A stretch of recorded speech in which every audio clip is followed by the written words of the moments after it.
ஆசிரியர்களுக்கு வணக்கம். TET exam ப்ரிப்ரேஷனில் first கிளாஸாக மேத்தமெட்டிக்ஸ்லேருந்து ஸ்டார்ட் பண்ணுறோம்.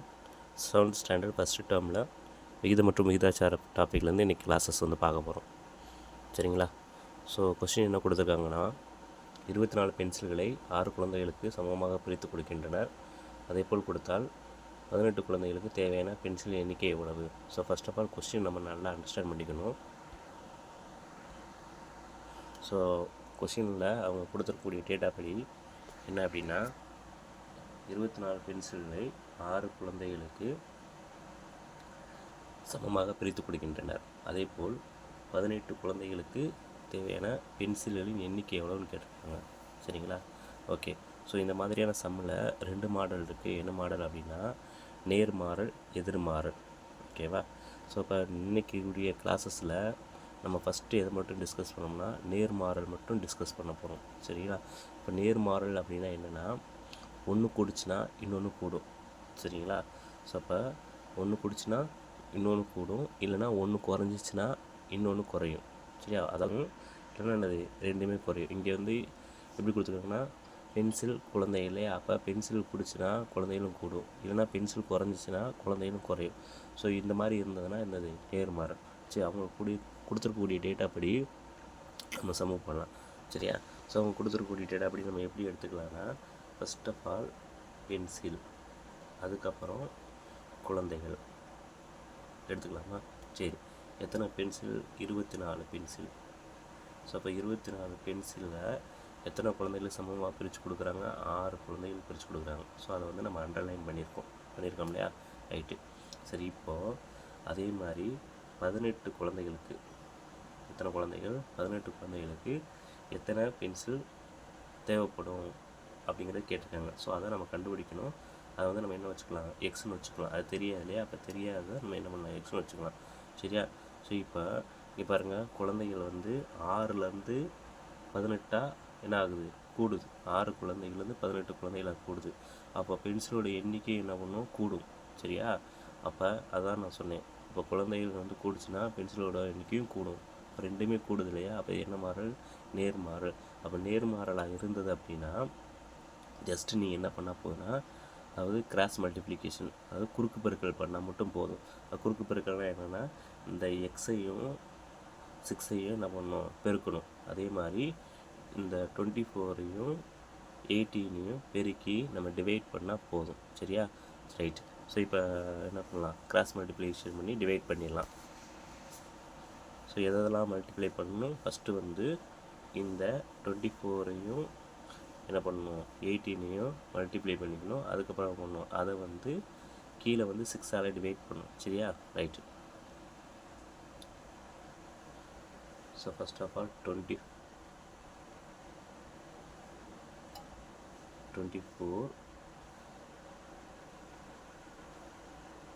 இன்ட்டு 18. ஓகேவா? கீழே என்ன இருந்துச்சு? Divide 6 equal to X. சரியா? ரைட். இந்த எக்ஸை நம்ம கண்டுபிடிக்க போகிறோம். ஸோ இப்போது இதை எந்த டேபிளால் நம்ம கேன்சல் பண்ண முடியும்னு பார்க்கணும். ஓகேவா? Okay. So first of all 6 டேபிளாலே கேன்சல் பண்ணிடலாம். 1 6 are 6. Okay. 4 6 are 24. So just table தெரிஞ்சால் போதும். சரியா? ஸோ அப்போ மேலே என்ன இருக்குது? மேலே என்ன இருக்குது? 4 இன்ட்டு 18. 4 இன்ட்டு 18. ஸோ அப்போ 4ஐயும் 18ஐயும் நம்ம என்ன பண்ணணும்? மல்டிப்ளை பண்ணணும். 4ஐயும் 18ஐயும் மல்டிப்ளை பண்ணால் 4 8s are 32. ஸோ அப்போ 2, ரிமைண்டர் 3. சரியா? இப்போ 1 4s are 4.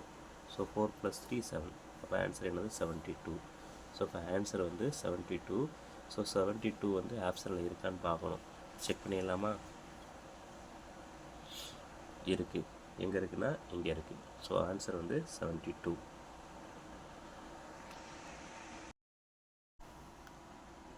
நெக்ஸ்ட் கொஸ்டின் பார்த்தீங்கன்னா, 15 அட்டைகளின் மொத்த எடை 50 கிராம் எனில் அதே அளவுடைய 2.5 கிலோ கிராம் எடையில் எத்தனை அட்டைகள் இருக்கும்? சரி, அவங்க கொடுத்துருக்கக்கூடிய கொஸ்டின் பார்த்தீங்கன்னா என்ன கொடுத்துருக்காங்கன்னா, 15 அட்டைகள், 15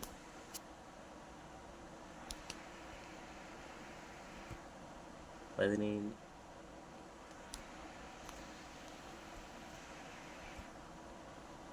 15 அட்டைகளின் மொத்த எடை, அதாவது 15 சார்ட்டோட எடை வந்து எவ்வளோ இருக்குன்னா 50 கிராம், 50 கிராம் இருக்குது. சரியா?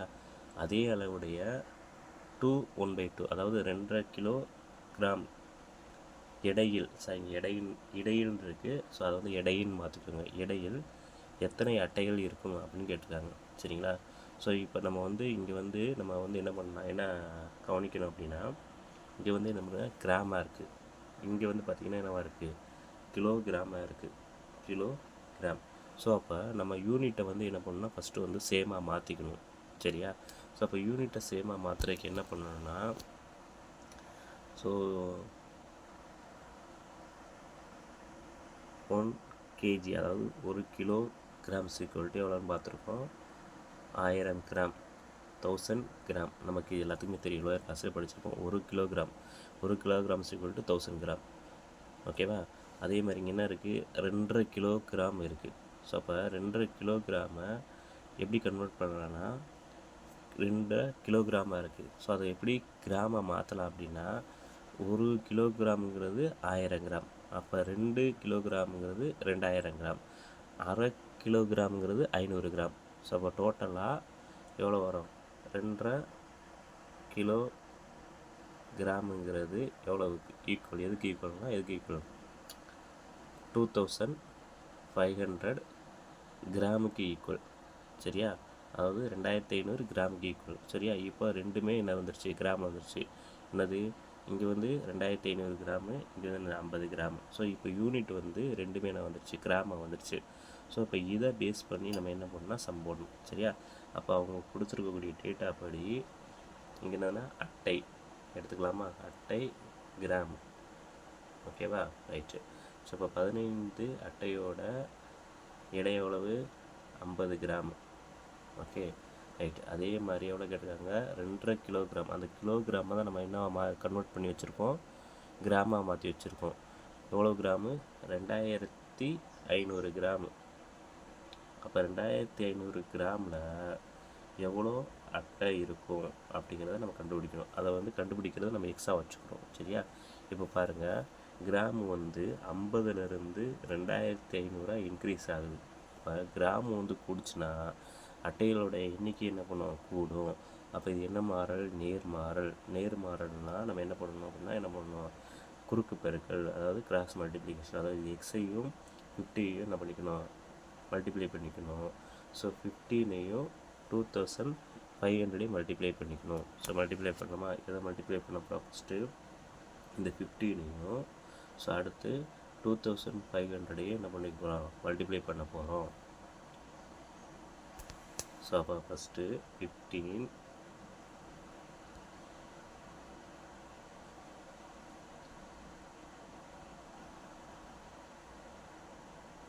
into 2500 divided by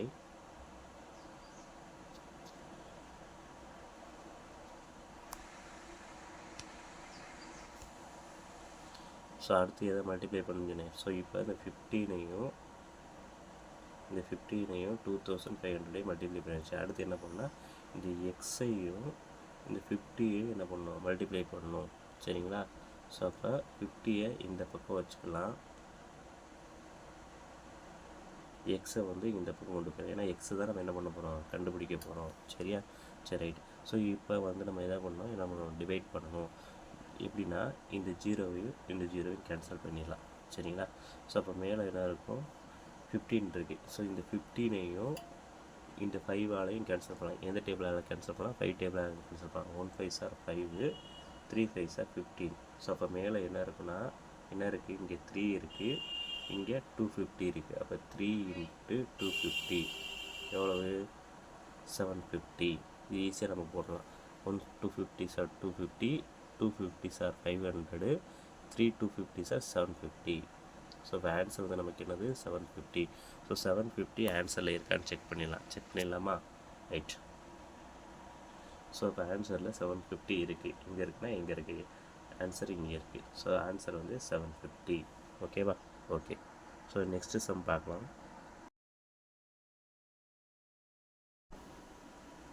அன்பு 2 நோட்டு புத்தகங்களை 24க்கு வாங்கினார். அதே அளவுள்ள 9 புத்தகங்களை வாங்க எவ்வளவு பணம் தேவைப்படும்? ஸோ இதான் கொஷினு. ஸோ இப்போ ஆல்ரெடி நம்ம 2 சம்மு பார்த்துட்டோம் இல்லையா? ஸோ இந்த வீடியோவை அப்படியே ஸ்கிப் பண்ணிவிட்டு நீங்களே இந்த சம்மை ட்ரை பண்ணி பாருங்கள், பார்க்கலாம். சரியா? ஸோ நானும் ஒர்க் அவுட் பண்ணுறேன், பின்னாடி நீங்களும் ஒர்க் அவுட் பண்ணிட்டு வாங்க. இப்போ என்ன கொடுத்துருக்காங்கன்னா, அன்பு வந்து 2 நோட்டு புத்தகங்களை 24க்கு வாங்கியிருக்கார். சரியா? ஸோ அப்போ நம்ம கொடுத்துருக்கூடிய டேட்டாவை ஃபஸ்ட் நம்ம என்ன பண்ணிக்கலாம், அண்டர்லைன் பண்ணிக்கலாம். 2 நோட்டு புத்தகங்களை 24க்கு வாங்கியிருக்காரு. அப்போது 9 நோட்டு புத்தகங்களை வாங்க எவ்வளவு பணம் தேவைப்படும் அப்படிங்கிறத கேட்டிருக்காங்க. சரியா? சரி, அவங்க கொடுத்துருக்கூடிய டேட்டா அப்படி நம்ம எப்படி எடுத்துக்கலாம்னா, நோட்டு, அதுக்கப்புறம் எவ்வளவு விலை அப்படின்னு எடுத்துக்கலாம். சரியா? 2 நோட்டு புத்தகங்கள் விலை அளவு 24. அப்போ அதே மாதிரி 9 வாங்கணும் அப்படின்னா எவ்வளவு, சரி இந்த 9 வந்து நம்ம இங்கிட்டு ரைட் பண்ணணும். எங்கே அப்படின்னா இங்கே. அப்போ 9 நோட்டு புத்தகம் வாங்கினா எவ்வளோ தேவைப்படும் அப்படிங்கிறத கண்டுபிடிக்கணும். சரியா? ஸோ இங்கே நம்ம பார்த்த மாடல் தான். நோட்டு வந்து என்ன பண்ணுது, கூடுது. அப்போ விலை என்ன பண்ணும், கூடும். இப்போ என்ன பண்ணணும், கிராஸ் மல்டிப்ளிகேஷன். 9ஐயும் 24ஐயும் மல்டிப்ளை பண்ணணும், 2ஐயும் எக்ஸையும் என்ன பண்ணணும், மல்டிப்ளை பண்ணணும். சரியா? ஸோ அப்போ என்ன பண்ணணும், இந்த ஃபஸ்ட் அப்போ இந்த 9ஐயும் 24ஐயும் என்ன பண்ணணும், கிராஸ் மல்டிப்ளை பண்ணணும். மல்டிப்ளை பண்ணி வச்சுக்கலாமா? ஓகே. ஸோ அப்போது 9 × 24. ஸோ நெக்ஸ்ட் என்ன பண்ணணும், இந்த 2ஐயும் எக்ஸையும் நம்ம மல்டிப்ளை பண்ணணும். ஸோ அப்போ இந்த 2 வந்து எங்கே போடணும், இங்கே போடணும், டிவிஷனில் போடணும். எக்ஸ் தான் கண்டுபிடிக்க போகிறோம், அதனால் ஈக்குவல் டு எக்ஸ்னு வச்சுக்கோங்க. சரியா? ரைட்டு. ஸோ இப்போ 2 டேபிளால் எதை கேன்சல் பண்ண முடியும்னு பாருங்கள். ஸோ 2 டேபிளால் இந்த 9ஐ கேன்சல் பண்ண முடியுமானா முடியாது. அப்போ 24 தான் கேன்சல் பண்ண முடியும். அப்போ 1 2s are 2, இங்கே வந்து 1 2s are 2, 2 2s are 4. அப்போ 12 டைம்ஸ் வரும். சரியா? ரைட்டு. ஸோ அப்போ மேலே என்ன இருக்குன்னா, என்ன இருக்குது, 9 × 12 இருக்குது. சரியா? அப்போ 12ஐயும் 9ஐயும் நம்ம என்ன பண்ணணும், மல்டிப்ளை பண்ணணும். 12 × என்ன, 1 9s are 9, 2 9s are 18. அப்போ 8, ரிமைண்டர் 1. அப்போ 1 9s are 9, 9 + 1 10. இப்போ ஆன்சர் வந்து 108.